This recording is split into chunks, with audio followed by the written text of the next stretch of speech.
Bom dia, bom dia. Passando aqui para compartilhar algo com vocês.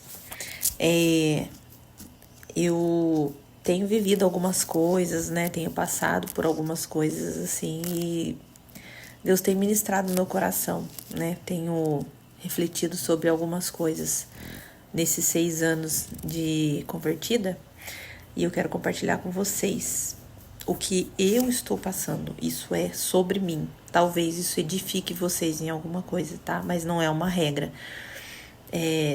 Talvez também nem esteja certo, talvez seja só sei lá, uma coisa na minha cabeça. Mas eu quero compartilhar. Um dia eu tava passando por uma batalha muito grande, né, espiritual, já compartilhei com vocês aqui. E um dia eu tive uma experiência na qual eu entrei dentro do carro e eu comecei a declarar, né? Porque o inimigo ele tava me atacando muito na minha mente, né? Que eu não sou merecedora e tudo mais, muita coisa, né? Tava falando na minha mente e aquilo ali tava me fazendo muito mal, assim, psicologicamente mesmo, sabe? Eu tava realmente acreditando nas mentiras que o diabo tava me falando. Isso tava me fazendo muito mal. Então um dia eu entrei dentro do carro pra ir pra Taubaté e aí eu comecei a declarar em voz alta no carro: você não vai me destruir, você não vai tirar as bênçãos que o Senhor tem pra mim. Ele tem coisas lindas pra mim, aquilo que olhos nem ouviram, ouvidos nem ouviram. E comecei a falar. E de repente, uma voz me respondeu assim: mas quem disse que eu quero tirar as suas bênçãos? Eu quero tirar a sua fé. Só isso já é suficiente. Pra mim não interessa as bênçãos que Deus quer te dar. Meu interesse é tirar a sua fé. E isso daí foi uma experiência muito forte pra mim, porque todas as vezes que eu tô fraca, que eu percebo que eu não estou no nível que eu gostaria de estar, porque eu sou uma pessoa que me cobro muito, então eu acho que eu idealizo na minha mente um modelo de cristão, de perfeição, e todas as vezes eu me frustro. Isso me dá uma certa raiva, sabe, de mim mesma, de não conseguir atingir os meus padrões de ser cristã. E aí, logicamente que os meus padrões eles são baseados na Bíblia. Só que é uma perfeição, sabe? Eu não me permito errar. Quando eu erro, eu me cobro demais. Eu falto eu mesmo ir lá pra cruz e me crucificar, sabe? E aí isso abre várias caixinhas assim na minha cabeça, sabe? Eu fico pensando em várias coisas. E agora pela manhã eu tava pensando, né? Porque assim, eu vi um vídeo e esse vídeo me impactou um pouco falando a respeito de falar sobre salvação para as pessoas. E eu sempre gostei muito de falar de Deus, de falar da minha fé e tudo mais, mas o que veio na minha mente assim? Cara, quem é você para falar? É uma mera pecadora insignificante, né? Quem é você? Como que você vai falar para as pessoas se nem você mesmo sabe da sua salvação? E eu identifiquei que isso é o inimigo tentando deturpar a identidade, porque nós precisamos ter convicção da nossa salvação, porque pecadores todos nós somos. A gente precisa ter convicção de que realmente nós somos pecadores, mas nós fomos salvos pela graça. Jesus nos encontrou, nos pagou os nossos pecados na cruz por nós. Já foi pago o preço. Então nós temos que ter convicção. E aí é onde entra a questão da fé.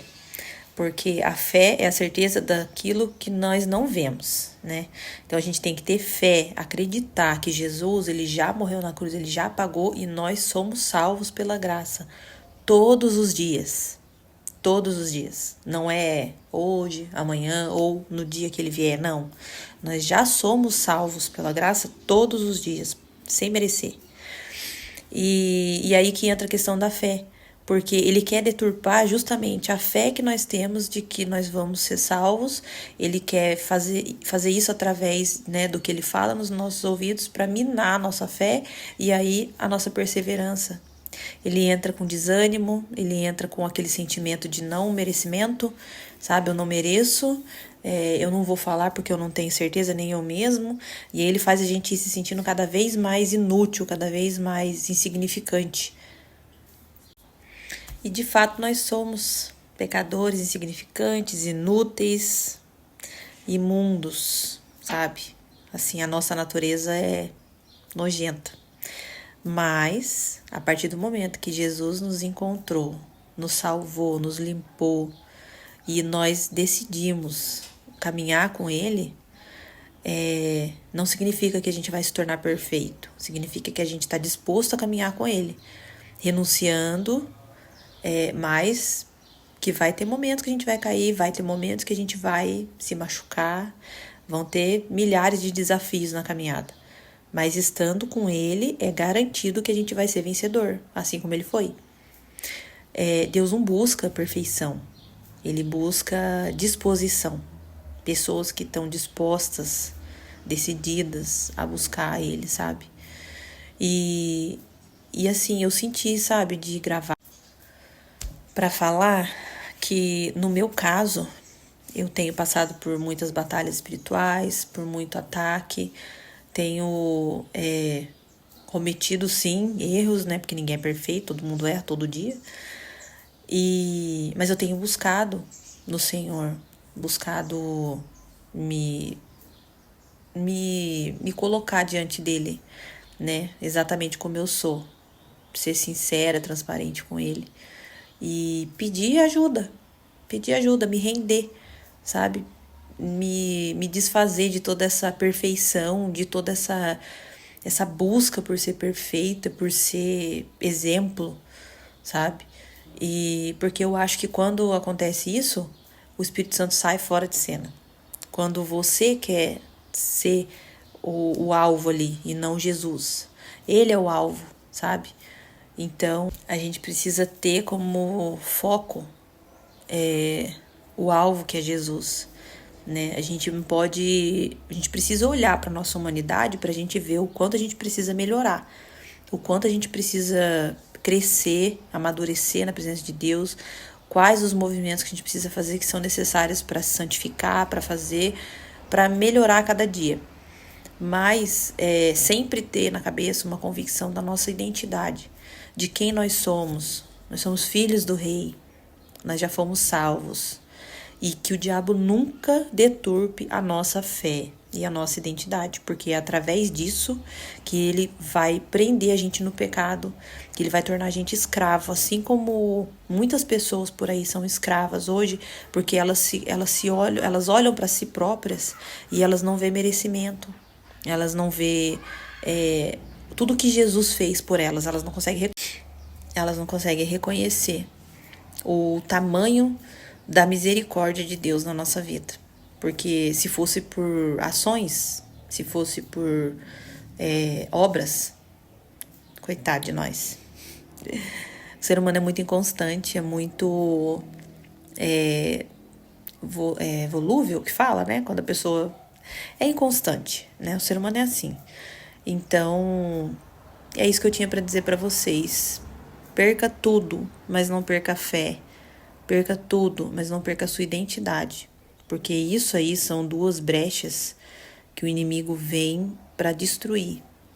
A partir do momento que você acredita, pede discernimento para Deus, para que você escute essas vozes e você entenda, discirna quem é que tá te falando isso, sabe? É uma fase da minha vida que eu tô passando assim, que eu tenho observado, eu tenho orado muito para pedir discernimento, sabe?